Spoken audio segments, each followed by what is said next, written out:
삼겹살 가게를 했는데 대박이 났어. 보니까 장사하는 비결은 다 똑같더라 하고서 강의를 파는 거야. 근데 이게 횟집에 똑같이 했을 때 이게 대박이 나냐? 몰라요. 오늘 할 얘기는 뭐냐? 오늘 지난번에 얘기한 것처럼 강의파리의 패턴에 대해서 한번 얘기를 해보려고 해요.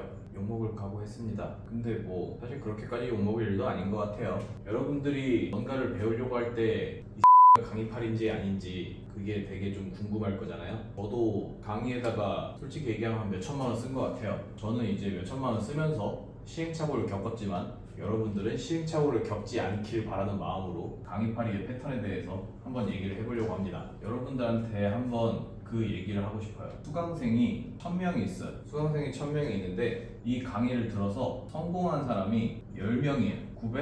990명은 실패했어요. 야이씨, 이게 말이 되냐? 100분의 1 성공률이 1%인데 99%가 실패했는데 사기가 아니냐? 여러분들은 이 강의파리의 패턴을 보셔야 됩니다. 이 강의파리의 가장 기본적인 첫 번째 패턴이에요. 수강생이 엄청 많아요. 그런데 성공한 사람이 10명이야. 990명이 실패했어. 사기꾼이죠. 그런데 이 사람의 강의 페이지를 가봐. 그러면 어떻게 돼 있냐? 얘네들이 명예의 전당에 올라와 있습니다. 상세 페이지의 최상단에 있어요. 강사는 뭐라고 주장하냐? 강사는 얘기하죠.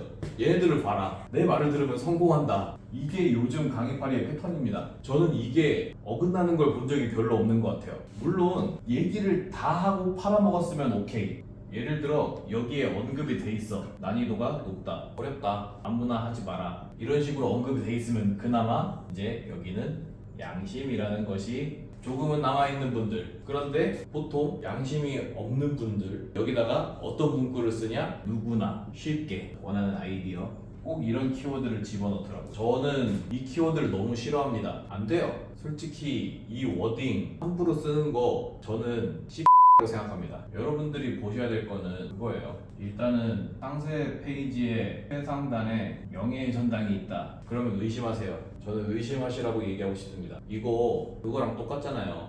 다단계랑 똑같잖아. 그 다이아 등급 가면은 그 사람들은 뭐 당연히 막 억대를 벌고 뭐 어쩌고 하겠지만은 그 다단계 맨 밑에 있는 사람들은, 혹은 그 다이아몬드 단계가 아닌 사람들 대부분 빚지잖아요. 오히려 쪽쪽 빨아먹히잖아요. 쪽쪽 빨아먹히는 애들 결국엔 그 돈 누구한테 가요? 그러면 그 돈 결국엔 다 강사한테 간단 말이에요. 그래서 저는 명예의 전당에 있는 사람은 일단 의심해야 된다고 봅니다. 아까 얘기했던 거 한 번 더 얘기를 하자면은 누구나 쉽게 이 워딩 있으면은 저는 솔직히 얘기하고 싶어요. 거르세요. 이건 솔직히 얘기해서 입니다. 강의라는 것이 특히 요즘 사업과 관련된 강의에서는 더욱더 그거를 생각을 해야 된다고 보는데, 누구나 쉽게가 가능하지 않습니다. 이거를 뭐라고 표현해야 되냐면은, 물론 강사는 성공한 사람일 수 있어요. 강사는 성공할 사람일 수 있는데 본인의 방법으로 성공한 겁니다. 그런데 이 본인의 방법이 만능 치트키인가? 만능 치트키라고 하면 너무 없어 보이니까 좀 있어 보이는 말로 해서 데우스 엑스 마키나인가? 그러면은 모두에게 먹힌다. 이게 만약에 오케이 라고 하면, 그러면은 누구나 쉽게일까? 요거까진 모르겠어요. 근데 누구나 오케이는 될 수는 있겠다. 그럴 수는 있겠다. 그런데 대부분 이게 아니에요. 대부분 만능 치트키가 아닙니다. 본인의 방법은 본인한테 먹힌 겁니다. 예를 들어 내가 삼겹살집을 했어. 이걸 해서 대박이 났어. 대박이 나서 내가 이 대박이 난 비결을 강의로 팔아. 강의파리를 합니다. 이 비결을 강의파리를 해요. 그런데 여기 온 수강생이 횟집을 하고 싶어 해. 횟집을 하고 싶어 하는데 내가 뭐라고 하냐면은, 여기서 야, 내가 삼겹살 가게를 했는데 대박이 났어. 보니까 장사하는 비결은 다 똑같더라 하고서 강의를 파는 거야. 근데 이게 횟집에 똑같이 했을 때 이게 대박이 나냐? 몰라요. 삼겹살집에선 대박이 났는데 횟집에서 삼겹살집과 똑같은 전략을 썼을 때 이게 먹히냐고. 아닐 수 있다는 거예요. 수강생이 완전 나랑 똑같은 삼겹살 가게를 똑같이 하려고 해서 똑같은 방법으로, 여기에 변수가 얼마나 많겠어. 입지도 있을 거고 뭐 층수가 1층이니 2층이니 지하니 이런 것들 요소가 얼마나 많을 건데, 그런 요소 다 똑같이 해서 하지 않는 이상 심지어 뭐까지 있냐면은 나랑 수강생의 성향에 따라서도 다를 수 있어요. 성향도 다를 수 있다고. 성향이 다르면은 똑같은 짓을 해도 대박이 안 날 수가 있다니까. 그래서 결국에는 강의는 뭐예요?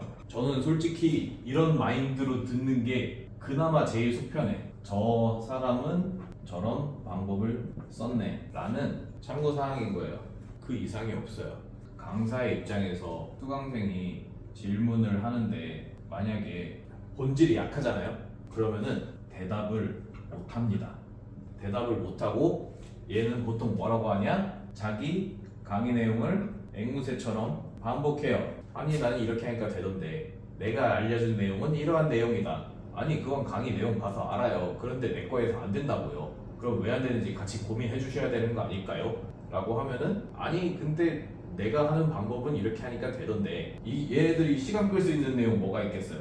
그러면은 다시 해보세요. 다시 해보세요 라고 하겠죠. 다시 해보세요 라고 하거나 여기서 더 악질인 를 얘기하면은 아 이렇게까지 1대1로 케어를 받으시려면은 컨설팅을 하셔야 되는데 이거는 가격이 이거는 진짜 X이지 강사가 할 짓이야.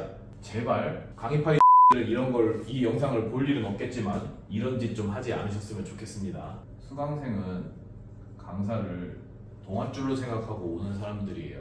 동아줄로 생각하고 오는데 강사는 수강생을 돈으로 보잖아요. 제발 이딴 식의 사고방식 좀 버립시다. 간절한 사람이에요. 본질이 약해서 대답을 못할 거면 그러면 강사 입장에서 뭘 해야 돼? 공부해야 될 거 아니에요. 공부해서 알려드릴게요. 케어를 못해서 배송해야 될 거 아니에요. 내가 공부를 더 해서 이 질문에 답을 해줘야 될 거 아니에요. 저는 이게 정상이라고 보는데 강의파리 하는 애들 다 요 패턴이라서 요 패턴으로 가니까 그러니까 욕을 쳐먹는 거예요. 오늘 영상을 찍다 보니 조금 화가 많이 올라오는 것 같네요. 첫 번째, 돈으로 보지 마라. 이거는 제가 팔이라고 욕먹는 애들에게 하고 싶은 첫 번째 이야기였고요. 두 번째로 얘기하고 싶은 게 있어요. 수강생의 간절함을 제발 니 잣대로 보지 마세요. 이 얘기 저 수많은 강의파들에게 당하고 나서 사업계에 지금 뜰 생각으로 그냥 얘기하는 건데 수강생의 간절함을 제발 네 잣대로 보지 마세요. 이 사람 간절한 거 맞아요. 결과가 안 나오면 도와줘야지. 여기다가 대놓고 간절함이 부족하다고 비난하는 들이 있어요.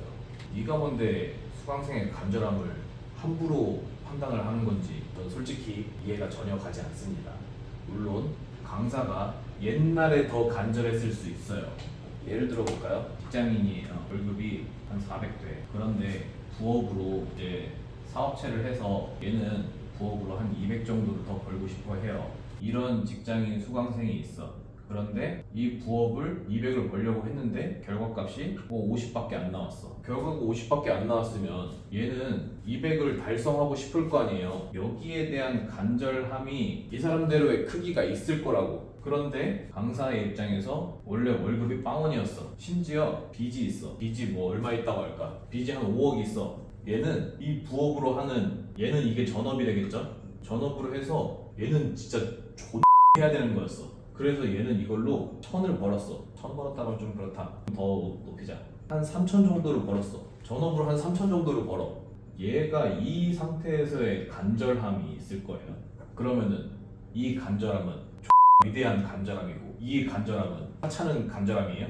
그러면은 이 직장인 수강생은 너처럼 월급 빵원에 빚 5억이 되는 이 상황을 억지로 만들어야 돼? 너 때문에? 그래야 될 이유가 있어요? 전혀 없죠? 전혀 없는데 이 간절함을 얘는 보통 무시합니다. 무시하면서 맨날 그딴 소리 하죠. 아, 여러분들이 간절함이 부족해서 지랄하지 마세요. 얘도 간절하지만 얘도 간절해요. 남의 간절함 함부로 재단하지 않으셨으면 좋겠습니다. 강의파리 분들께 얘기하고 싶은 두 번째 이야기였습니다.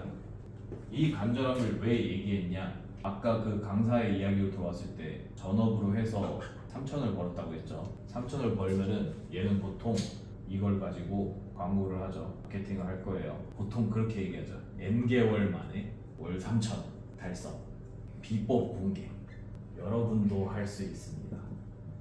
심지어 이 여러분 대신에 그런 거는 누구나 쉽게. 강의파리 패턴이 다 이렇죠. 강의파리의 패턴에 대해서 한번 얘기를 해봤습니다. 여러분들의 입장에서 누군가의 강의를 듣고자 할 때 그 강의에 대해서 한 번쯤은 자세히 생각해 보셨으면 좋겠다 하는 마음으로 이 영상을 찍어봤습니다. 저는 이미 돈을 많이 꼬라박았어요. 꼬라박아보니까 쓸데없는 게 훨씬 많았어요. 쓰레기 같은 강의는 저는 솔직히 제가 들었던 강의 전체 중에 80%는 잡습니다. 도움됐던 강의 한 20% 정도? 그 정도 잡으면 될 것 같아요. 나머지 도움 안 됐어요. 물론 제 기준입니다. 여러분의 기준은 다를 수 있어요. 여러분들이 정말 기깔나게 강의를 잘 골라서 그래서 나는 도움되는 강의가 많았다, 뭐 그런 분이 있을 수도 있겠죠. 하지만 전 아니었다는 거. 어쨌거나 그래서 다음 시간에는 또 다른 영상을 들고 찾아오도록 하겠습니다.